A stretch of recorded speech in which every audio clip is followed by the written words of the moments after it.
Issue 28. In the previous issue, Sonic got amnesia and Eggman turned him against his friends, who don't have Sonic figure out they're his friends somehow after Sally acts natural around him.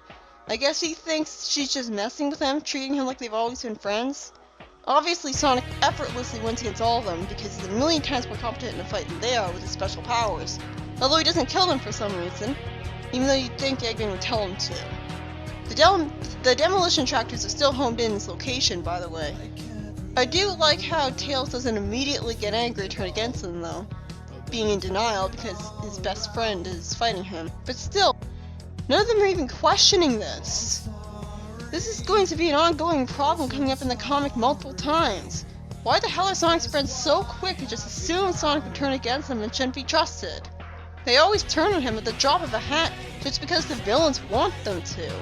And it's hard for me to buy that they have a close bond with him and a lot of genuine faith in him if it's so easy for them to just turn against him. Eggman complains that the Freedom Fighters have a low-level jammer, preventing him from homing in on the signal from Sonic's transmitter. How did they do that? Seriously, how? And then Eggman loses the reception completely. Everyone ambushes Sonic in the dark. Wait, how did he get here? Wasn't he just fighting the Freedom Fighters? But yeah, everyone ambushes Sonic in the dark, with Sally's old trainees helping as well. Antoine's literally trying to fight him with a sword? Was he trying to kill him? He doesn't know swords can't be put on stun, right? Sonic's still able to fight really well because of both the sounds people are making giving their location away and his super speed. But then he fortunately gets knocked out from another hit on the head when he's not looking. Logically, this should have caused even more brain damage instead of curing him of his amnesia. But this is a common plot device in fiction, so whatever. Fortunately, this somehow flips a switch in all the Freedom Fighters that magically make them stop being against him and realize he wasn't really an enemy all along. As he wakes up to his friends being concerned about him, Sally thinking for some reason asks if he remembers what happened.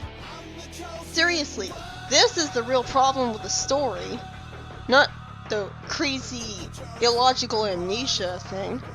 I'm glad this depressingness is finally done and over with, but I'd sure like to know how. This way it just feels cheap. What the hell happened after Sonic was knocked out? The day is saved when Sonic and his friends lure Eggman's tractors off a cliff instead of Knothole Village, and Sonic says that Robotnik will believe they led him into a decoy tunnel instead of him being originally in the real tunnel that led to Knothole. The next story was led right into by the first. And I actually really like how Tails is reacting here, at least in concept. He's obviously still really upset by Sonic attacking him earlier, and is acting angry to hide the fact that he feels hurt and sad and betrayed. Even though he knows Sonic was under Robotnik's control, it's still not going to magically make him fine with the experience of his big brother turning against him and beating him up. He would be more sympathetic if we saw him cry from that though, instead of barely seeing him at all after the experience until now when he's just acting angry.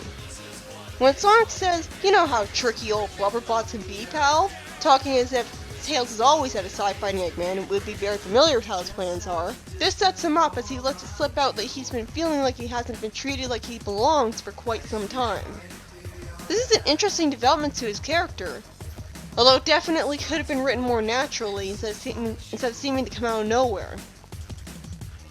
I think the reason he feels this way is because for a long time, he's been treated like his age has inherently been making him inferior and incapable of handling the action, being coddled and treated patronizingly as a result, as if he's just a kid they're raising, instead of a genuine part of the team. This was shown when Sonic lectured him on coming with him looking for the Water Freedom Fighter Emerald because it was too dangerous, showing that he's not allowed to go on dangerous missions all the time. And not to mention Sally reads bedtime stories to him. I can understand Tails feeling like he doesn't actually get treated like he belongs because he's very clearly treated differently because of his age. Tails even says here, "They treat me like a baby."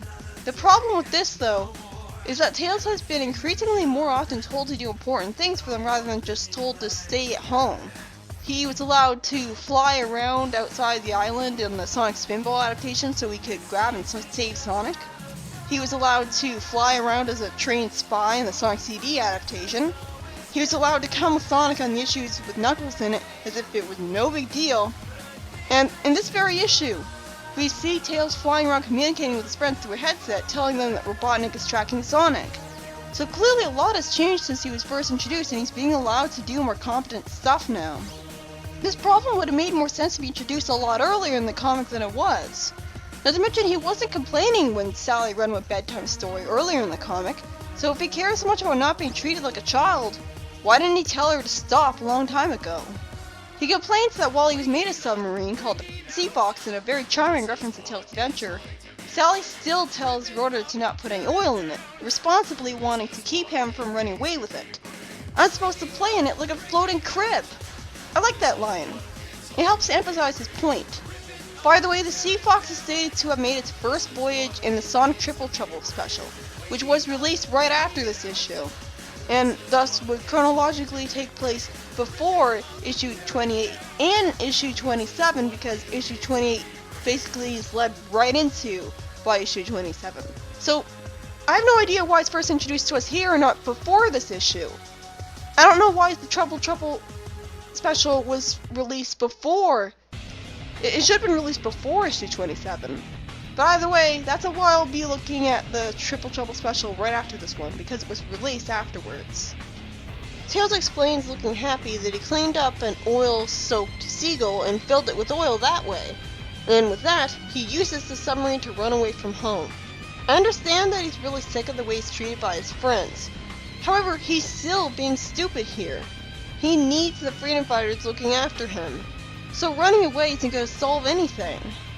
Not to mention he's being very disloyal to them, easily abandoning them like that. Reminds me of someone we'll meet later. How does he expect to fight Robotnik all by himself, when every time he's tried so far, he's screwed up? Is he still planning to fight him at all? This is one of the stupidest things Tails has ever done. And he's a genius later in the comic.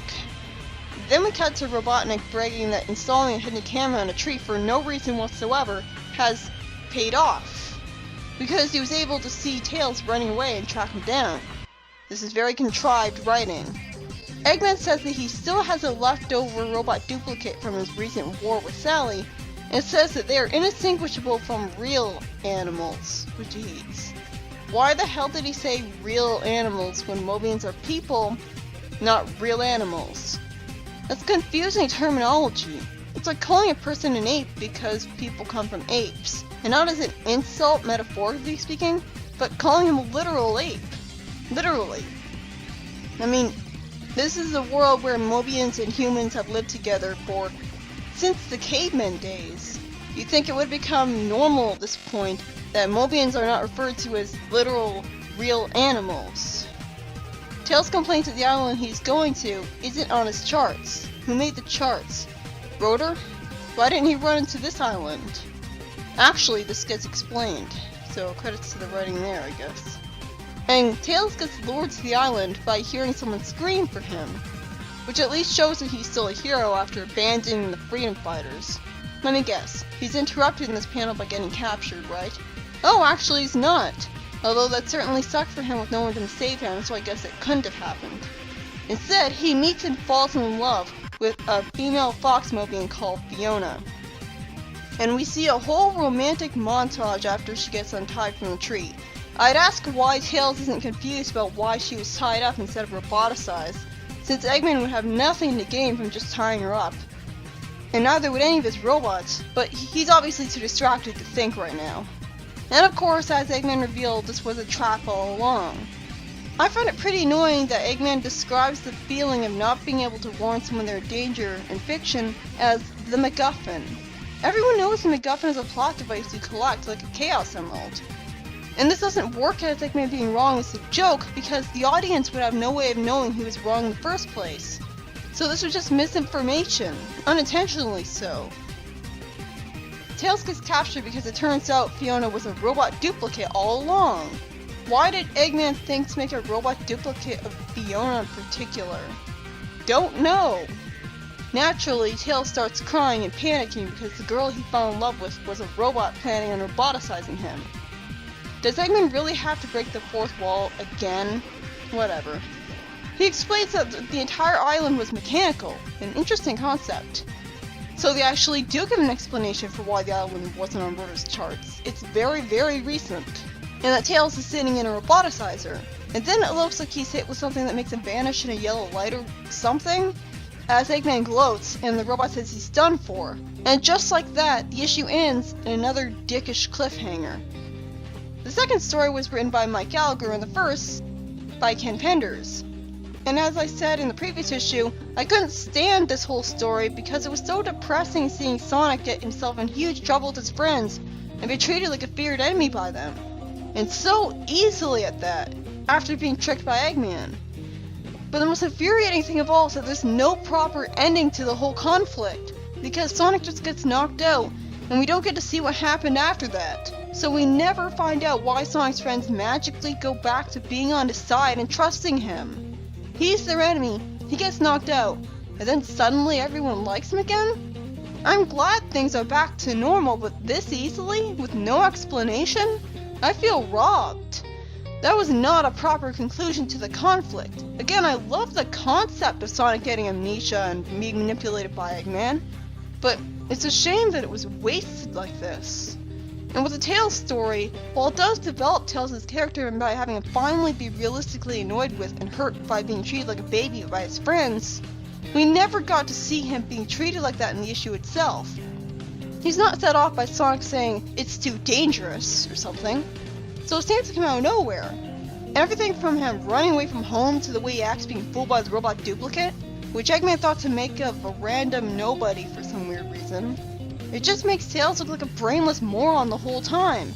It offends me at this point in the comic, Tails' whole personality is that he's a bumbling idiot. He's there to be cute, but make really stupid mistakes, in direct contrast with the fact that he's supposed to be a genius. It's such an insult to his character considering his intelligence is one of his most useful, prominent assets. And again, it's not like he's not a genius at this point, since he can fly a plane. So how has no one figured this out yet? Not to mention I was really disappointed by the way him falling in love with Fiona Duplicate was handled, because we just see a dialogueless montage. We don't actually see the personality of the robot duplicate, if it was faked or not. We don't get any sort of development on her character. We don't get to see the way that they talk to each other. Like, we don't get to see anything. We don't get to see, like, them talking at all. It's just some stupid montage where they do stuff together. It's such a wasted opportunity. And not to mention, it makes Tails look really shallow because it implies that he only likes her because of the way she looks. Because we certainly don't have a reason to think he likes her for anything else, because none of her personality isn't revealed at all. So she's literally just a pretty face, supposedly, according to Tails, and that's it. It feels hollow and empty. These two issues haven't been that fun for me. And next is the Triple Trouble special, which again, I don't understand why it wasn't released before issue 27, issue 28. Because the Sea Fox appears, which made its first voyage in the Triple Trouble special, in this issue. So why would it be first introduced here? But whatever. It's gotta be a lot better than this.